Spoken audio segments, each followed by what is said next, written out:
पापा बच्चे ना कभी ना नाखून निकल जाते तो ये लोग ना दांतों से काट लेते थे, पर ये करना कैसा है? ये बेटा वो दांतों से बड़े भी करते हैं, छोटे बच्चे भी करते हैं, बड़े भी।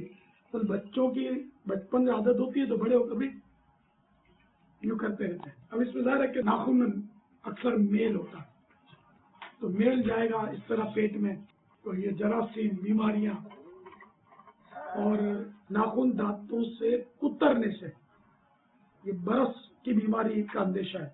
बरस ये सफेद सफेद वाइट दाग हो जाते हैं, आपने शायद देखा हो, सफेद कोड़ वाइट बड़े बड़े दाग होते हैं बाजू पर, तो ये होने का खतरा है नाखून दांतों से खाने से। तो बच्चों को बड़ों को नाखून दांतों से नहीं काटने चाहिए। वल्लाहु तआला अअलम व रसूलुहु अअलम अज़्ज़ व जल्ल व सल्लल्लाहु तआला अलैहि व सल्लम। सल्लल्लाहु अलैहि